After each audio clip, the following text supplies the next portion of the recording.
Kim Pao fans na bigla. Paolo Avellino, inamin sa isang fan na wala pa daw sa plano ang pag-aasawa. May demolition job nga ba? Fan account sa X, sinagot ang mga bashers ni Paolo Avellino.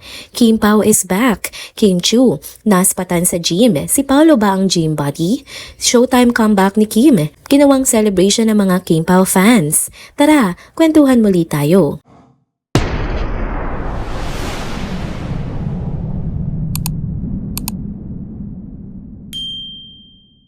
Hello mga ka-trenders! Welcome back muli sa ating channel.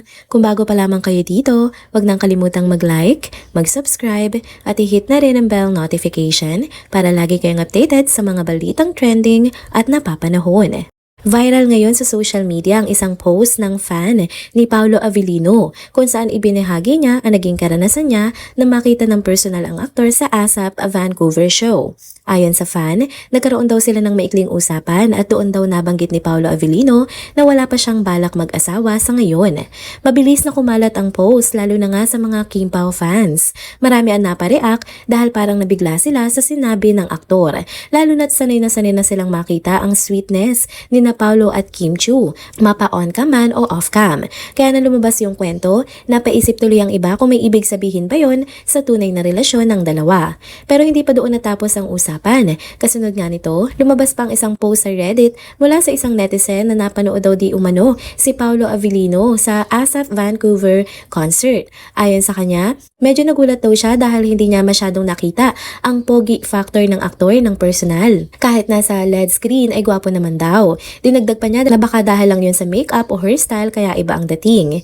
Simpleng comment lang sana yun pero mabilis nga itong kumalat online. Agad naglabasan ng mga reaksyon. May mga nagtanggol kay Paolo at sinabing baka lighting or angle lang pero may ilan ding sumakay at ginawang dahilan para batikusin ang aktor. Hanggang sa mapansin na nga mismo ng The Alibi Prime Video fan account sa X ang usapan. Hindi nila pinalampas at derechahan nilang sinabi na parang ang aga naman ng demolition job laban kay Paolo. Ayon sa kanila, dapat kalma lang muna ang mga bashers dahil hindi pa nga napapalabas ang The Alibi. Pero may mga nanga-atake na agad.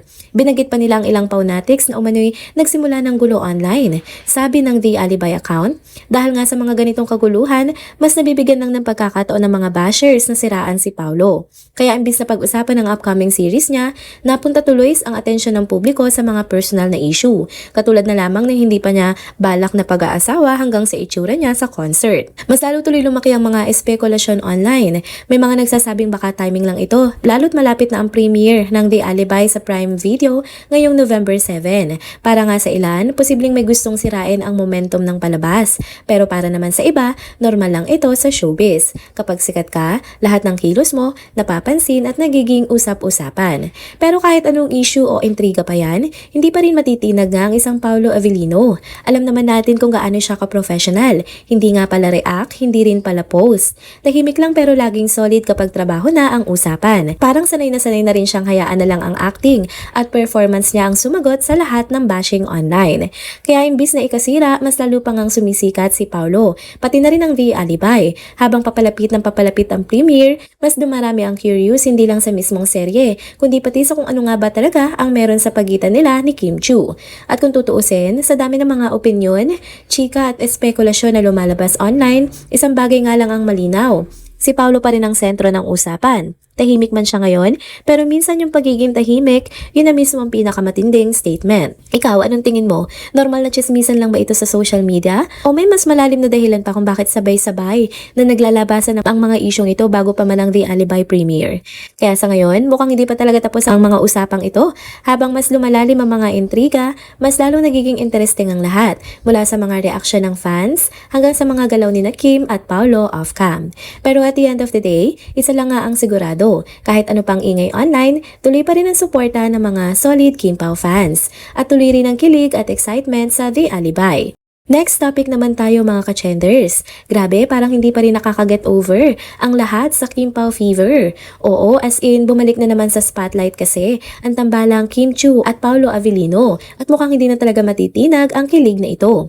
So ayan na nga, after ng sobrang successful na ASAP Vancouver show nila, ayan at balik Pinas na ulit ang dalawa. Pero ito ang nakakatuwa. Imbis na magpahinga muna, may mga netizens na nakaspot daw kay Kim Chiu na nagwo-workout sa gym. At ayun na nga, instant buzz agad online kasi marami ang nag-a-assume na baka kasama niya nga si Paolo Avellino dito.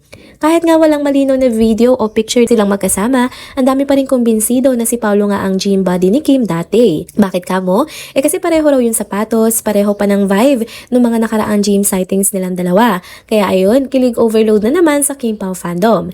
May nag-post pa nga ng caption na sobrang sweet. Quote and unquote, nag-gym ang magjosawa, walang kapaguran, relationship goals. Kaya syempre, kinilig ang buong fandom, lalo na yung mga matagal nang nag-aabang ng Kim Pao moments. Pero teka, hindi pa dyan nagtatapos ang saya ha, kasi aside from the gym chika, trending din kahapon ang pagbabalik nga ni Kim Chiu sa It's a Showtime. Oo mga ka-chenters, bumalik na ulit si Chinita Princess sa noontime stage. At ramdam mo talaga na namiss siya ng lahat. Ang tagal kasi na hindi pa ulit siya napapanood sa It's Showtime dahil nga sa lock-in taping nila ni Paolo Avellino sa Cebu para sa serye nilang The Alibi. Kaya nung makita siyang muli ng madlang people, blooming, fresh, at all smiles, talagang bumenta agad sa viewers at fans. Ang daming clips na kumalat online na makikita mo kung gaano nga siya ka-welcome ng buong Showtime family. Lahat ng co-hosts, tuwan-tuwa, tawanan dito, biroan doon. Halatang miss na miss nila si Kim at syempre, enjoy na enjoy din siya sa pagbabalik. Marami ring fans ang nagsabing parang mas gumanda daw si Kim lately. Glowing, blooming at parang extra happy. Ewan ko ba pero baka nga dahil inspired, diba? At eto pa, habang nagbabalik si Kim sa It's a Showtime, biglang sabay din nagtrending sa X, ang Kim Pao is back. Umabot pa nga sa top 10 trending topic sa bansa at halos 2,000 post ang naglalaman ng puro kilig at suporta para sa tambalan nila. Ang nakakatuwa pa, kahit simpleng gym lang o pagpasok sa noontime show, todo suporta talaga ang fandom. Lahat excited, lahat masaya, at lahat umaasang mas marami pang Kim Pao moments sa mga susunod pa na araw. May mga nagbibiro pa nga online na hindi na nagpapahinga ang Kim Pao. Trabaho, gym, taping, showtime, repeat. Grabe talaga, parang may sariling energy source talaga itong dalawa, lalo na si Kim Chiu, 'di ba? At kung tutuusin, may dahilan talaga para ma-hype ang lahat. Kasi ilang linggo na nga lang, mapapanood na natin ang pinaka-inaabangan nating serye ng dalawa. Yan nga ang The Alibi. Kaya habang nagiging visible ulit sila pareho, lalo tuloy nagliliyab ang excitement ng mga fans. Kung ganito nga kasi kainit ang usapan at kilig bago pa man lumabas ang serye, paano pa kaya pag pinalabas na ito? Siguradong todo trending, todo support at todo kilig na naman ang buong Kim Pao Nation. Kaya ayan mga ka-chenders, masasabi natin kumpirmadong-kumpirmado na. Kim Pao is officially back at based sa mga ganap nila lately, mukhang mas close, mas happy at mas inspired pa silang dalawa ngayon. Kaya ayan mga ka-chenters, masasabi natin confirmed na confirmed. Kim Pao is officially back at based sa mga ganap nila lately, mukhang mas close, mas happy at mas inspired pa silang dalawa ngayon. And there you go mga ka-chenders. Dito na po muna nagtatapos ang ating isa na namang trending video update. Salamat sa inyong pagsubaybay at pagsama sa akin hanggang sa dulo ng video na ito. Pero bago kayo umalis, huwag niyo pong kalimutang mag-like, mag-comment, mag-subscribe at i-hit na rin ang bell notification para lagi kayong updated sa mga balitang trending at napapanahon. Kita-kits po sa susunod na video. Paalam!